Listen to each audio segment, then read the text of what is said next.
make it absolutely clear, that amounts to about £40,000, which is a drop in the ocean compared to what I've invested in the club. I like to put it in record, what I've invested in the club over the last couple of years is more than any other owner in Super League or in the NRL. I wasn't aware of it, by the way. Jen wasn't aware of it. Secondly, when I asked Martin for an explanation,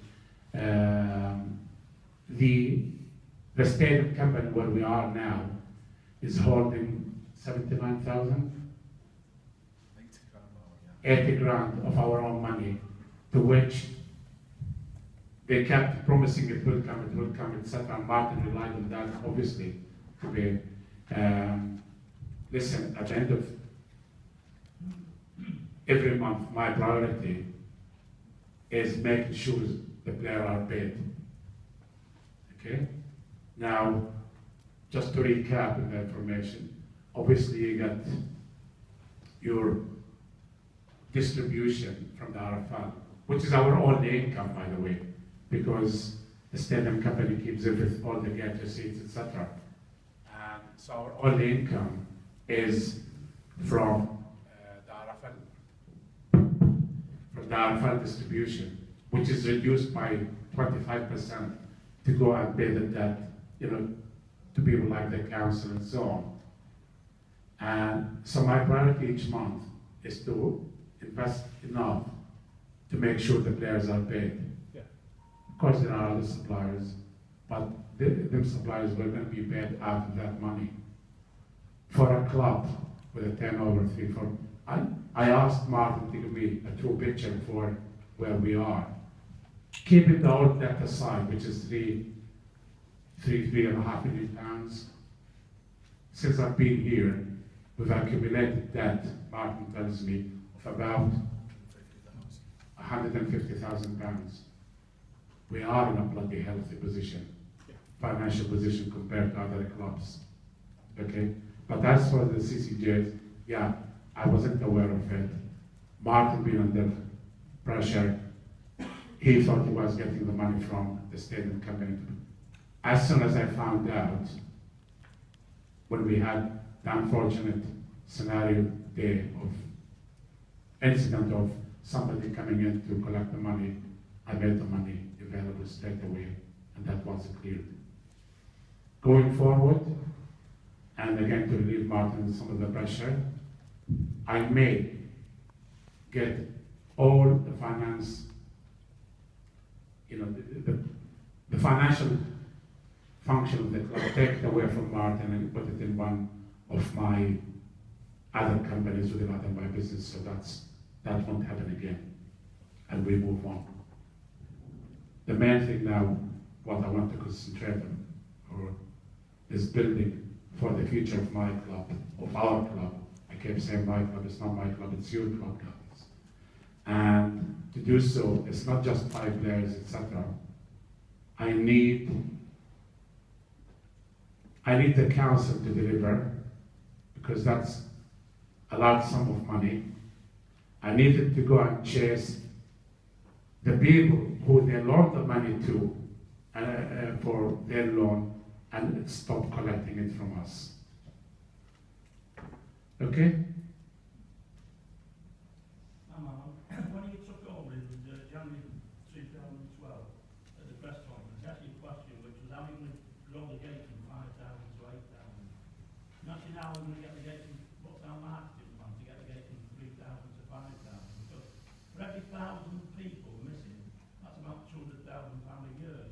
Mate, listen, my wife is here and she'll fucking kill me if she knows how much money I invest in the club, right? Every year. So we won't talk about that. So let's not talk about figures, okay? Yeah, the club loses an awful lot of money every month, every year. We'll probably lose more money, more than any other club in the land. And yes, I do want to grow the fan base, because I would love the club to be able to stand on its own feet within 2 to 3 years. And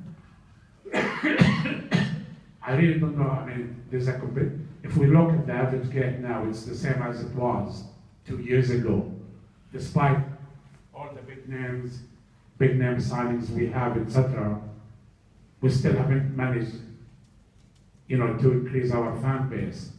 This is why recent initiatives like reduced ticket prices, free game for the Catalan game, hopefully it will give us, encourage more people to come. And once you get them in, hopefully you get them hooked and you retain them. It's the only thing that money can't buy. You can't buy a crowd. But we should have a better marketing strategy to increase those figures. We should be getting at least 7,000 people. It's easy to say better marketing strategy, I don't want to, I'll debate with you outside, but trust me, for the Wellington game, for example, when we were offering reduced prices, hundreds of businesses were visited, hundreds of schools were visited, posters all over Salford, advertised it on radio. I went out and spoke at so many clubs, social clubs. We've done everything that we can to raise the game to 6,000. We've done well there. The next game is Catalan. Hopefully not only them 6,000 will come back, but new people will also. We'll continue with those initiatives and we'll continue to market the club in the best way. And I know how to bloody market, so don't question it. Now, can I say something? If it wasn't for the money that you'd put in, none of us fans would be sitting here. Thank you very much. Thank you. Right, I'm going to stop now because I'm sure,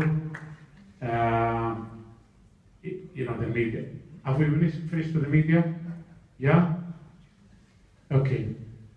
It's a press conference. Sorry, mate. Do you want to ask the last question? Yeah, it's just about the recruitment and retention of players for the future. Is that affected obviously by the club's position and the threat of the Middle Eights, which obviously is a potential, threat really, isn't it? It's not a potential threat. I disagree with you. It is disappointing to be hitting that direction, and it is very likely, although the players and the coaching staff will disagree with me, I think we'll end up being in the middle eight. But you know what? So what? Let's have a strong middle eight, and let the players, we will be in a position at the end of the middle eights to have a good, strong middle eights. The players will hold their heads high and will look forward to next year. Just answering that question though as well, I think it shows how far we've come as a club when actually we announced at the start of this that the Australian coach is coming to be director of football at Salford. So reputationally, there still must be something about Marwan in this club that's attracted the biggest name, in world rugby. And I'm pretty sure Tim and Yestin will have something to say about reputationally getting the right players for next year. So the middle eight, we'd all rather be in the top eight, but we've got an absolute fantastic elite team there with those two. And I'm sure with Tim's judgment and Tim's experience, we'll make sure that we're recruiting the best for this club next year. I know some of you guys, the fans expected me to reveal some names today, and I'm bloody tempted, but I'm not going to. I'll leave that to another day. Today is all about giving out. I've always said, those who follow me on Twitter, there's always two sides of the story, and today I wanted to give mine. And more